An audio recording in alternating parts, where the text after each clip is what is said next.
Shares of Lyft are getting a pop in this session. That stock up nearly 4% right now after the company reported a big increase in ridership in the third quarter as they continue to see that recovery on the back of the big drop we saw in the initial days of the pandemic. Looking through the numbers here, active riders coming in at 12.5 million now. Revenue per active rider at $39.94 there, and revenue coming in at $499.7 million. Let's bring in Tom White. He is a senior vice president and senior research analyst at DA Davidson. Tom, it's good to talk to you today. Looking through your notes here, you've got a buy rating on the stock still, a $42 price target. So it looks like you still see some more upside here. What do you think is going to be the big catalyst? Yeah, look, so I think I think the vaccine is probably the most essential catalyst, but until we get broad distribution of that, I think there are a couple of things that investors are kind of tuned into and can keep pushing the stock up here. One is that we have continued to see a steady recovery in the ride-sharing business. It hasn't been momentously or overly robust, but it's kind of slow and steady recovery in the ride-sharing business. And in fact, we think Lyft is outperforming Uber a bit during this recovery. Their business, we think, was down a little bit less than Uber's U.S. ride-sharing business. It's hard to know for sure because Uber doesn't disclose that. But and then the other big factor is just this increasing confidence from the market that Lyft is going to be able to kind of honor their original EBITDA profitability timetable of the fourth quarter of next year. And I think that was really the main takeaway from last night, that this company and the management team have really focused on controlling the one thing that they can control, which is costs. They've taken $300 million of fixed costs out of the business. They're focusing on variable expense efficiencies. And so I think people just really increasingly believe that these guys are going to be able to deliver on that profit timetable.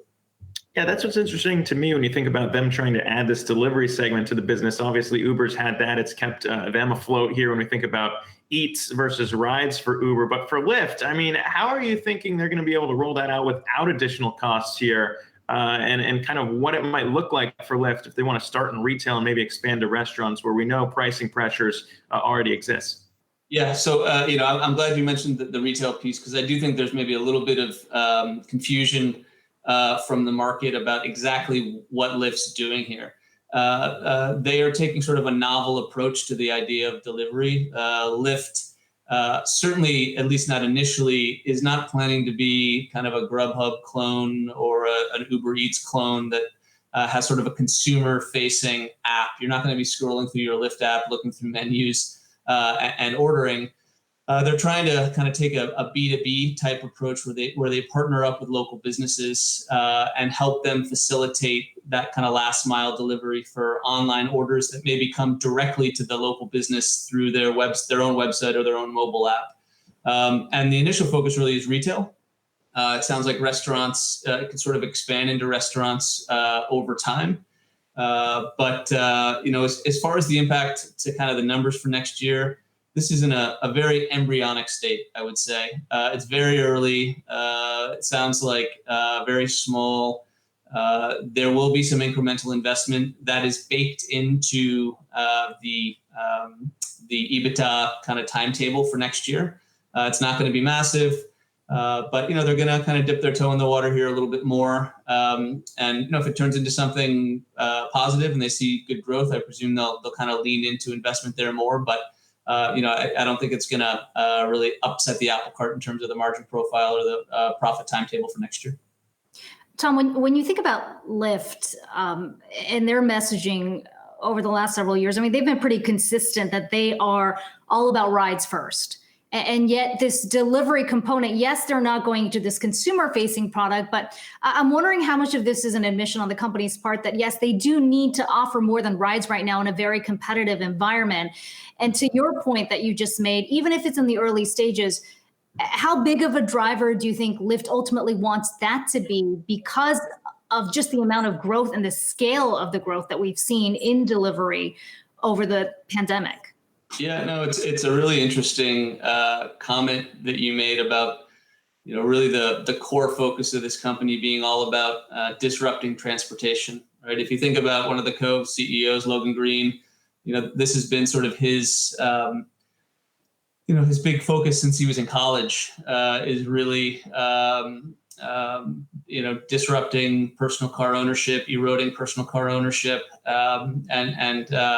and so, the fact that we're sort of seeing a little bit of a pivot here is interesting. I think Lyft is going to approach the opportunity in a way that's consistent with sort of the Lyft brand, which is, I would say, probably more viewed as more sort of socially responsible and viewed as sort of being a better corporate citizen maybe than some of the other kind of big internet platforms. So, I think you're going to see Lyft talk about how they're, really going to be helping small local businesses compete on a level playing field with some of the big online platforms. As I said, this is not Lyft, at least now, Lyft not trying to sort of insert itself as an intermediary between local businesses and consumers and sort of take control of the relationship with customers, but it's Lyft kind of operating in this behind the scenes and effectively outsourcing its last mile delivery network so that local businesses can kind of compete on a more equal footing when it comes to their kind of digital presence. Tom White from D.A. Davidson, good to talk to you. Thanks so much for your time.